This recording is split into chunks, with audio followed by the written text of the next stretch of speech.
Step into the jungle of flavor and focus with Mystic Monkey, the deluxe mushroom coffee from Monkey Werx. We're not talking about your average cup of joe. This is dark roast done right. Bold, smooth, with deep notes of chocolate and caramel. But here's the twist. Organic lion's mane and chaga mushrooms. Ancient ingredients used for centuries to support mental clarity, immune health, and overall vitality. No crash, no jitters, just grounded energy and crystal clear focus.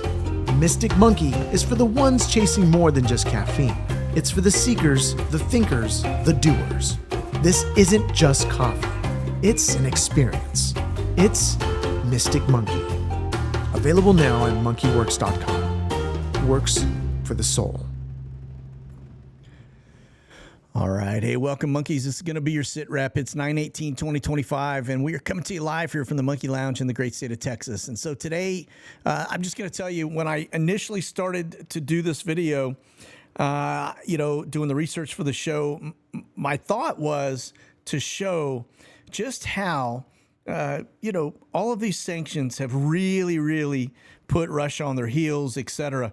And I'm going to tell you, I was shocked because as I pulled the data, I realized that that is not the case at all. And so I'm just going to show you what is going on.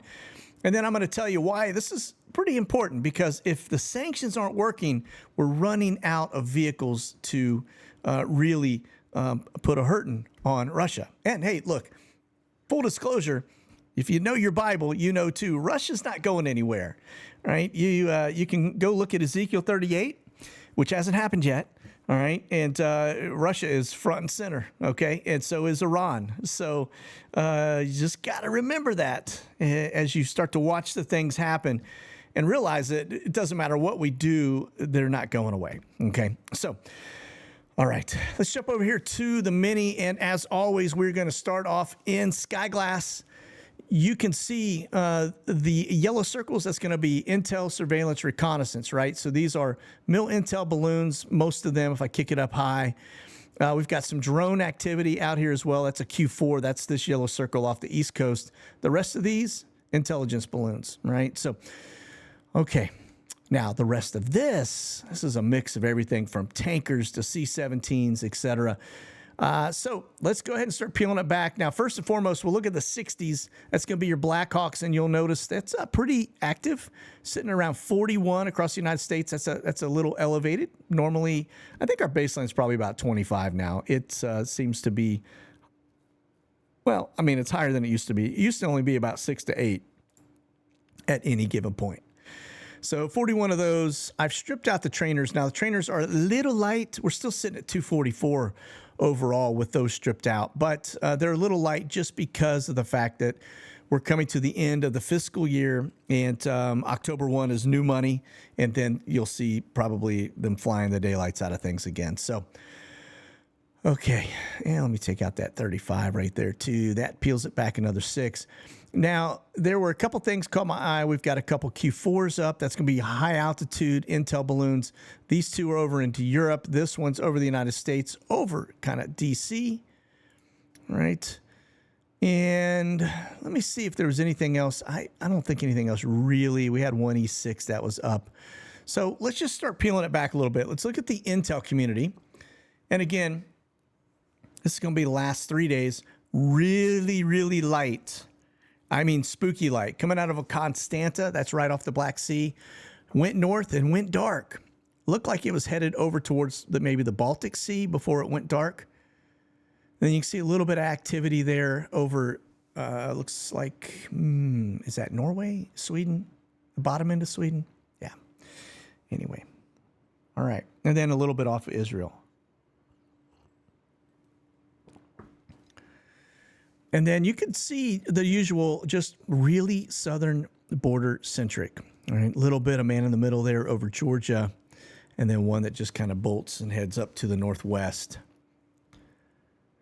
Okay. All right. Let's go on over here to the drone side of the house. And then I'm going to just show you the drones, the same thing.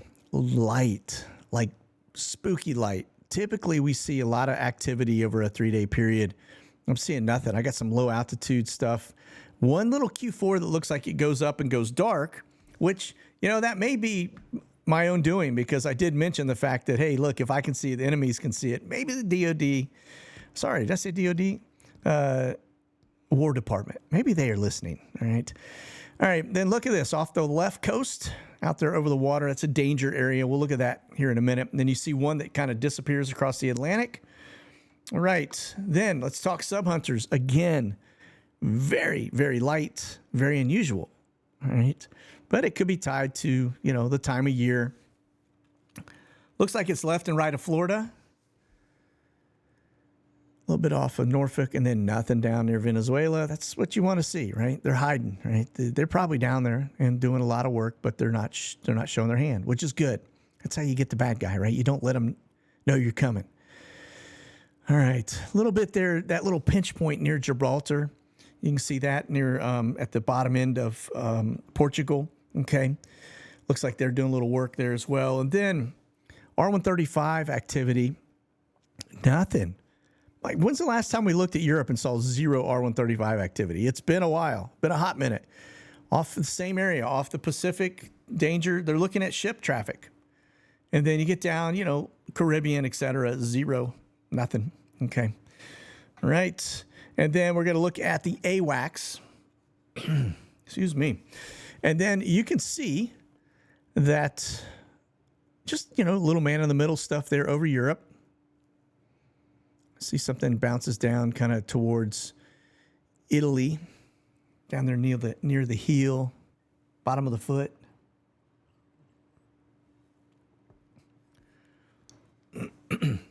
All right, nothing else. Really quiet. All right, got one little blip there. It comes out off of Jacksonville. Again, probably just kicking the tires, checking ship traffic.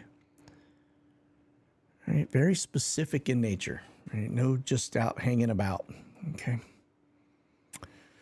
All right. Now look at, this is where it gets a little weird, okay? C-17 traffic. Like, when is the last time we have looked at Europe and seen one or two flights in an, I mean, this is for 3 days? Something is not right. I'm telling you, there's no way that's the only traffic going in and out of that place. Can't be. I've never seen traffic that light. So you got onesie twosies out of Bahrain into, Kuwait. But look at this, like a single leg in 3 days. All right, a little bit north, it goes dark. Head up there towards maybe Estonia or something. And then over the U.S., look how light this traffic is for C-17s over a 3 day span. It don't make no sense. Telling you that's not right. Here, I'll just give you an example. Check this out. I'm going to show you what the last 5 days look like, okay? That was prior to the 3 days. So you go back a week, look at the flow into Puerto Rico, USVI, down to Central America, but look at the amount of traffic going across the Atlantic here. Right? You can see it down to the Caribbean.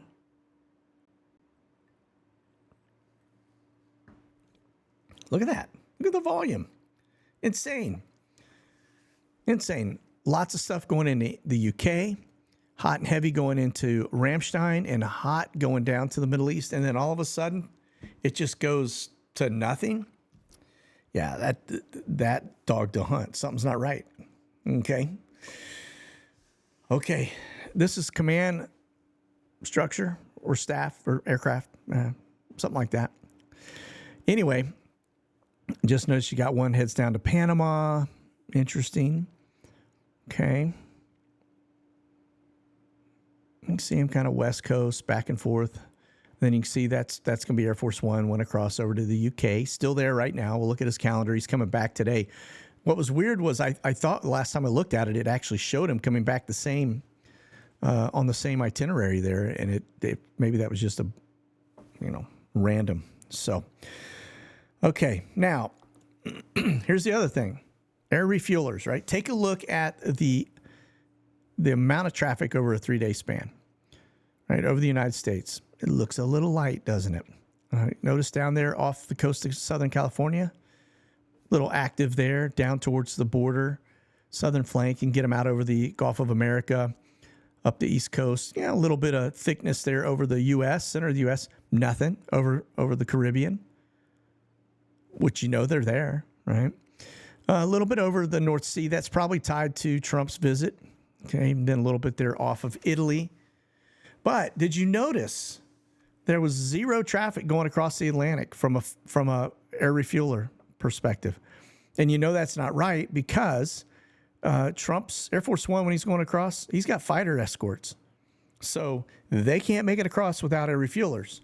So they are absolutely making an effort to hide their flights, which, like I said, it's bad for the business, but it's good for security, right? Okay. All right, let's move on over because we got a lot to cover. We're 11 minutes in. I'm just going to show you a couple things here as we get through it. First and foremost, just make a note here as we're talking about oil and what's been going on around the world. Notice the stack up continues, right? This is the Strait of Hormuz, okay? Both sides. You've got cargo and oil, right? Sitting. These are not full. These will be empty more than likely, right? Because if they were full, they would fill up and leave, okay? These are ships that are waiting to come in to get oil to come back out, right? These are probably full, but they haven't been cleared to pass yet. So it's just another indicator that things are definitely, they're burning reserves. They're doing other things to try to mitigate the fact that these ships aren't coming in and collecting oil, okay? All right. Then here's Trump's schedule for today. It's the 18th. And you'll see you get down here to the bottom and they come back to the White House at about 8:10 p.m. this evening. So, but yeah, I was looking at this the other day. We were on Tuesday. That's Monday and Wednesday. That's weird. Do you see how it just skipped Tuesdays? So my guess is that it did say something different. They just pulled it instead of trying to fix it. Monday, Wednesday, Thursday. Okay, I'm not imagining things. All right. Now, we'll take a look at the NOTAMs. Again, danger boxes here. This one is coming in. This is an extended danger box. Now, the reason they're looking at that is because you back this up, you get over here to the United States, and just notice the flow that comes right past the U.S. It comes across from China and goes right on by, right? That's why. Okay, that's why these boxes are here. They're looking at ship traffic coming through the area. Okay, let's move on. All right, now we're going to talk about this whole oil thing because there is this misconception that these sanctions are actually hurting Russia, and the reality is it's not on any level.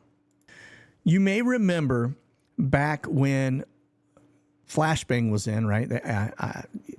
That's Biden, if you haven't figured that one out. Flashbang is because when you throw a flashbang into the room, everybody in it's disoriented. He is the essence of disorientation, right? Is that even a word? Anyway, okay. So I digress, okay? He applied sanctions against Russia, like as soon as everything kicked off with Ukraine. And what happened, right? We realized, we buy 18% of our oil from Russia. So we ended up really in a bad spot because they didn't really think it through when they did that. So did it hurt Russia? Maybe initially it was a little bit waffly initially, but it hurt us just as much as it hurt them. So we're going to go through all of this, and I'm going to show you how Russia's actually thriving in this environment right now. So Lindsey Graham threatens 2 NATO states over Russia oil, okay? Basically, Hungary and Slovakia will face consequences if they fail to halt purchases, right? This is coming from Meathead here, who is, you're talking about King Rhino, all right? But here's the thing. He does have a point, okay? Because when you go and look at what happened, for example, Hungary, right? They currently buy, it's like 86% of their oil, right? It may even be higher than that now. And Slovakia is 86%. In fact, I think Hungary is like closer to 96%. Okay. So these two countries are actually buying the daylights out of oil from Russia, All right. And so let me just show you how it shakes loose as you go across all of them. Okay. If you look at this bar chart here, what you have is you've got India on the far side. So we apply these sanctions and these tariffs against India, okay, because they're buying Russian oil. So before we did that, India was at 2%. Okay. Now they're at 40%. So they went the opposite direction. Okay. China used to be at 25%. Now they're at 50%. So they have upticked. Okay. Now EU, they went from 30 down to 6. But look, India and China are two of the largest countries out there, okay, besides Russia, that use Russian oil, and they've gone the opposite direction. So now Russia's actually better off because they're selling a ton of oil to these two countries.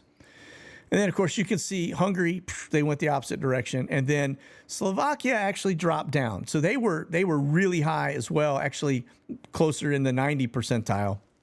And now they're down to 86%. So they have dropped, but they're still very high, but they're small countries. So, yeah, at the end of the day, you're funding the war machine. You get it, okay? So eyes on that one. All right. And then let me take you back over here to this next story. So Zelensky tells the West to put Ukraine first. Yeah. I'll just let that sit for a second. All right. The Ukrainian leader has slammed the EU and US for their reluctance to impose more sanctions on Russia. Well, the reason for that is because they're not working. We're helping Russia. So you can see us applying more sanctions isn't doing anything to harm or slow down the war front from Russia. And then Ukraine, right? They're going to cut diesel imports from India over the Russian links. I don't know how much Ukraine gets from India in terms of diesel, but Kiev has now ordered that all Indian origin fuel to be checked for Moscow-linked oil components. So they're trying to put the squeeze on them. Again, you know, it's just, it has the whip effect, right? You think it's going to do one thing and it goes completely opposite direction. Now, there's a lot of talk, right, when it comes to imposing additional tariffs against countries on top of the sanctions that we're imposing out there against Russia, et cetera. So China is warning the U.S. over this whole Russian oil threat. So Washington is pushing for higher levies, right? And Beijing is basically saying, hey, you're bullying and, you know, doing economic coercion, okay? And so, look, they're talking about hitting China with 100% tariffs, okay? 100% secondary tariffs on Chinese and Indian imports tied to Russian oil. Trump's also urged the EU to impose tariffs of up to 100% on goods from Beijing and New Delhi. So now this gets a little interesting because you start talking about UK, and I will tell you they get a lot of stuff from India. In fact, their national dish is tikka masala, right? That's what happens when your country gets overrun. So, okay. It also is what happens when you don't really know how to cook, right? Yeah, the Brits aren't really well known, or at least they weren't initially well known for their cuisine. So, boiled and burned, man. All right. And I can say that because I used to be married to a British woman. So, but hey, that's all good. Okay, folks. I'm just jabbing you a little bit. All right. All right. So U.S. Senator urges the EU to back Trump's call to punish India and China over Russia ties. So again, Lindsey Graham, the great white rhino here, has basically called on the bloc to get behind U.S. So I don't know. It must be election year or something for this guy. He's doubling down, you know, those that are the loudest, right? Probably taking eyes off of something else. So, but yeah, we'll see how this all goes. Okay, folks. So let's continue on. Let's take a look at the map and what has happened. Now, you remember we watched this map years ago when all this stuff kicked off. And quite frankly, it has changed very little. In fact, this used to be back here.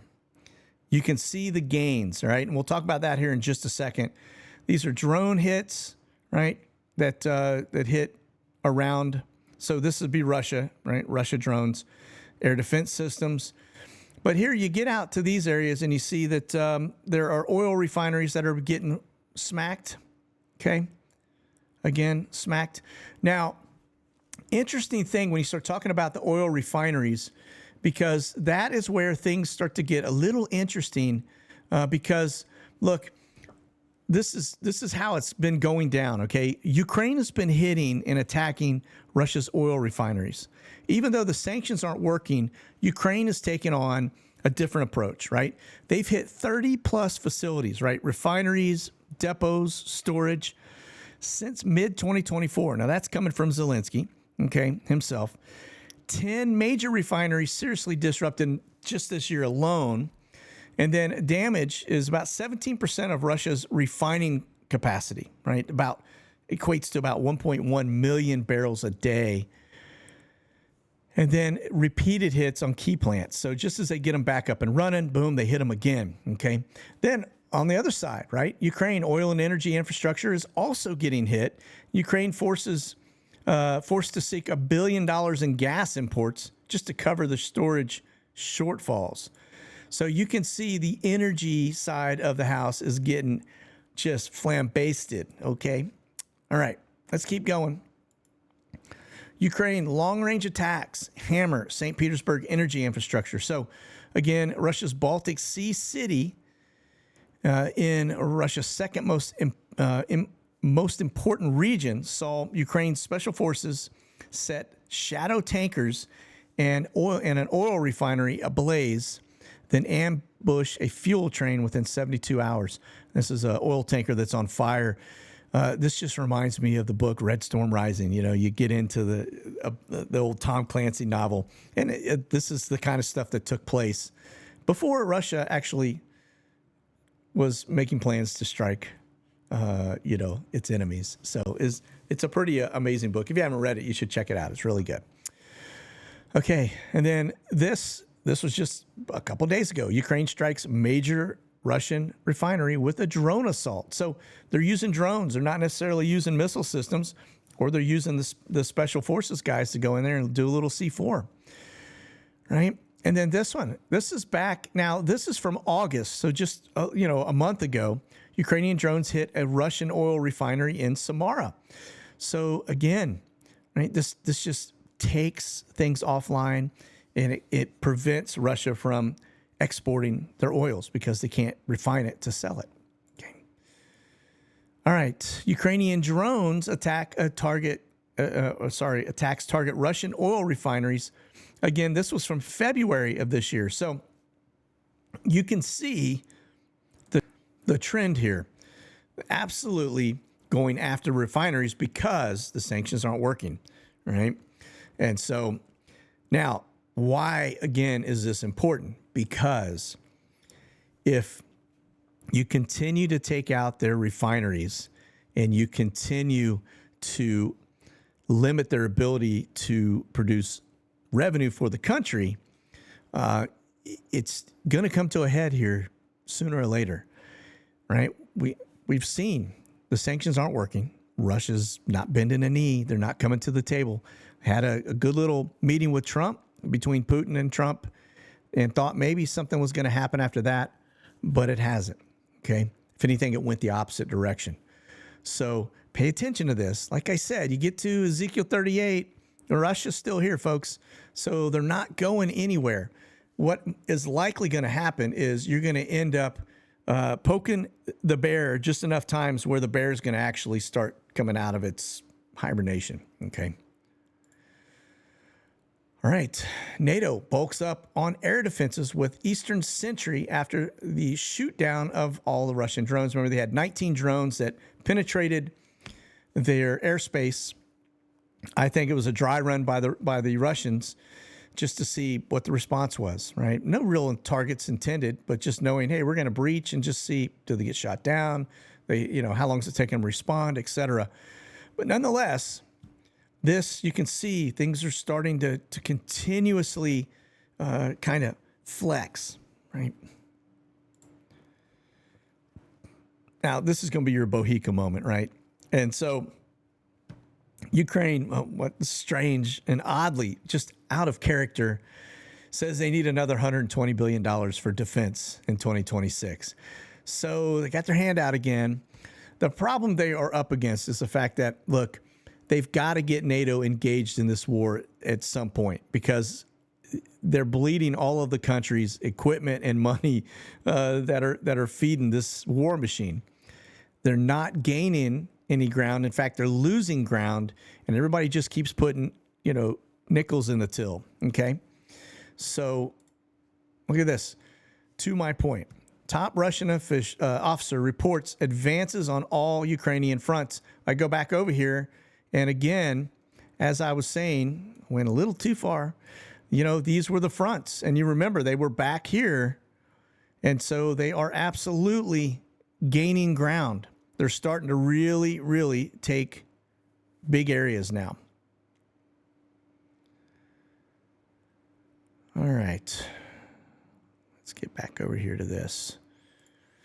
So a senior Russian officer toured positions held by his troops in Ukraine on Wednesday and said Moscow's forces were advancing on all fronts, with the heaviest fighting taking place around the logistics center of Pokrovsk.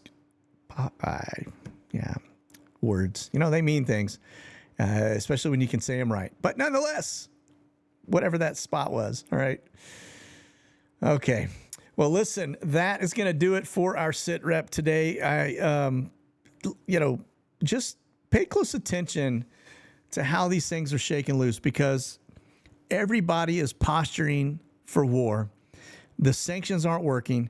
That means that it's got to go one way or the other, folks. And I don't see it coming back to this soft front where, we have no main agenda, to take down Russia. Because you can go back in our history all the way to, just after World War II, and we get into the Cold War, and the whole premise, if you go back to, Allen Dulles and the stand-up of the CIA, and their intentions were to basically go to war against Russia. And here we are, decades later, it's still, Russia's still the main enemy. Of course, now China is too, but people are, they want this war with Russia for some crazy reason. And like I've said before, Poland is going to be the tripwire. And we can continue to see Russia just push the envelope. And we continue to see Ukraine trying to do things to bait NATO into the war. And, if people don't start coming to the table and trying to get this peace deal done, this is going to continue to escalate until we are all in war. So, all right, listen, keep that powder dry, stay frosty. We'll see you on the other side. That's it. God bless. Monkey out.